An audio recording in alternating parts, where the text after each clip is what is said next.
What's going on, everybody? Welcome back to the LTQ Wrestling Crew. How about Monday Night Raw this week? Sami Zayn looked like the Miami Heat tonight. He got destroyed. You might as well say Seth Rollins, Braun Breaker, and Paul Heyman of the Cleveland Cavaliers because it was pretty much like that. Sami Zayn got smoked to end the show. It pretty much starts off with Seth Rollins, Paul Heyman, and Braun Breaker coming out there. And Seth Rollins talking about, I don't know why fans would still cheer for CM Punk and Roman Reigns. The crowd chants CM Punk, and they're chanting OTC. They're doing the finger to the sky. And he said there's only one future of this industry, and he names a bunch of legends and current wrestlers. And he said it's Seth frickin' Rollins. And out comes Sami Zayn. Sami Zayn talks about they've known each other for years, and he has to be honest with them.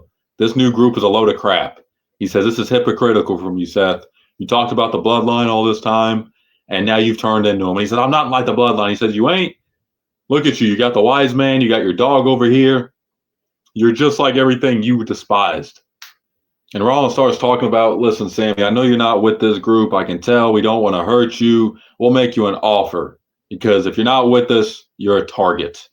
And he says, we can move you over to Smackdown. Paul Heyman can pull some strings, get you moved over there, and you don't have to worry about us. We don't have to worry about you. It's not a threat. It's an offer. And that's how the first segment ends. And to end the show, before I get into everything else that happened, Seth Rollins comes out there. He says, now it's time for Sami Zayn to make his decision. Sami Zayn comes out there. They go back and forth about their, friendship and everything that's went on. And Sami Zayn doesn't accept the offer.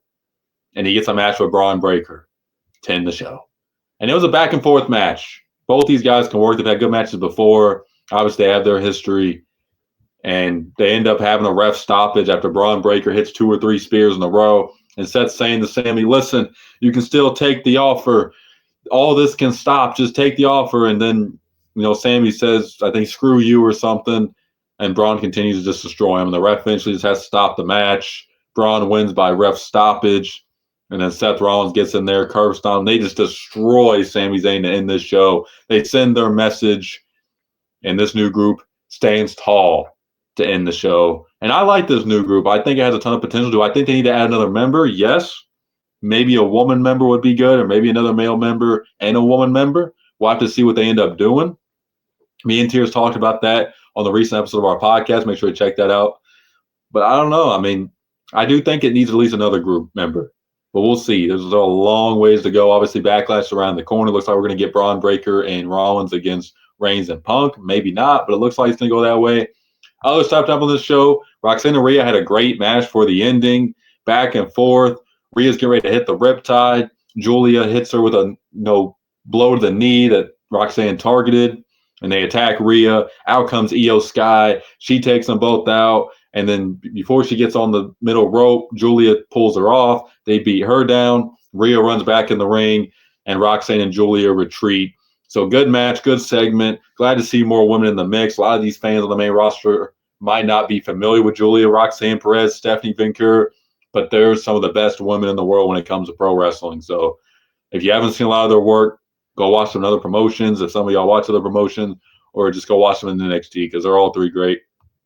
We had Logan Paul and Jey Uso. Logan Paul comes out there talking about how he beat AJ Styles, and there's a lot of legends. The legends don't look like Jey Uso. He says he's done a lot of things in this industry, but the one thing he hasn't done is win a world championship. He says, Jey Uso, I'm coming for you. And Jey Uso comes out there, and the first thing he says is, after 15 years, you think I'm going to hand this over to some punk-ass YouTuber like Logan Paul? Nah. He says, this title isn't given, it's earned. And then Logan Paul says, I've done more in 4 years than you've done in 15. Keeps talking. Jey hits him with a super kick, and that's how that segment ends. So we're going to get a Logan Paul and Jey Uso feud as Jey's first feud as champion. I think that's very intriguing. Because some fans are up and down on it. I'm going to make a short about it in a TikTok as well. But, it's a first-time ever matchup. I'm not against that. I'm curious how the in-ring work's going to be because Jey doesn't always pull out the best in-ring work. Maybe he will for this. Do I see Logan Paul winning? No. But this is something new. I'm always a fan of something new. Now, not everybody is, but I'm going to give this a chance to see how it builds the next few weeks and see how it goes at least. Before I just say all this match and feud is going to be complete garbage. Obviously, Jey can be boring on the mic. I'm not the biggest Jey fan as a solo when it comes to his mic work.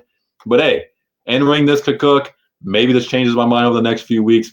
We'll see. We had JD McDonough which is great to see JD McDonough back in the ring. Awesome to see him and Finn Balor against the War Raiders. Fun match. It went back and forth. JD looked great. He's always been a good wrestler, so that ain't surprising. Carlito tries distracting the ref.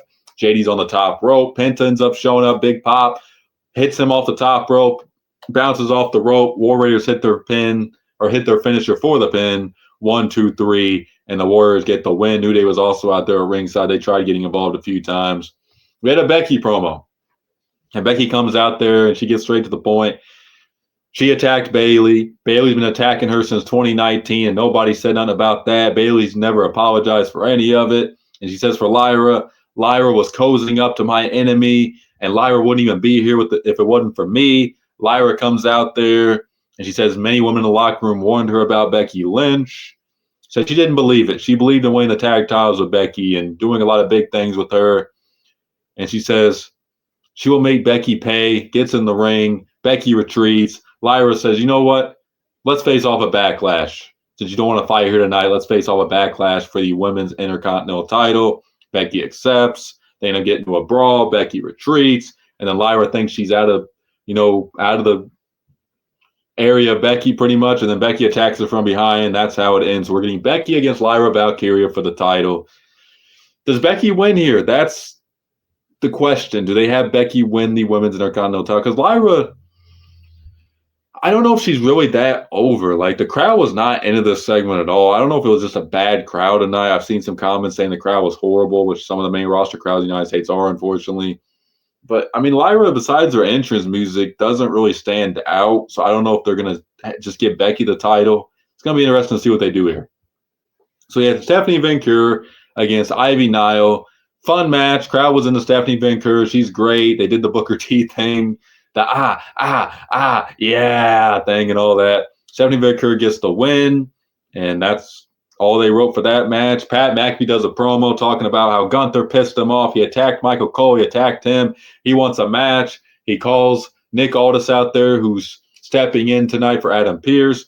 The match is set. So at Backlash, we're getting Gunther against Pat McAfee. And listen, I'm looking forward to this. Pat McAfee, when he faced Adam Cole a few years ago, the match was good. So I'm not going to, hate on the match. I think this could be a very fun match. Obviously, Gunther wanted a vacation. He's in the UK right now with his wife, who's originally from the UK.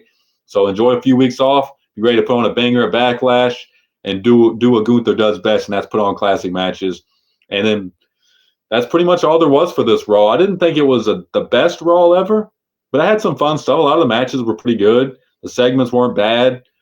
Obviously, Backlash is, I believe, next weekend, so it's getting pretty close. It felt like WrestleMania just happened, and Backlash is already here. So we'll have to see how they continue to build up a lot of these matches. Probably will not be a big match card. Usually Triple H likes to keep it to 5, which some fans hate, some fans like. But we'll see. But make sure to like and subscribe for more LTQ Wrestling Crew content. Peace.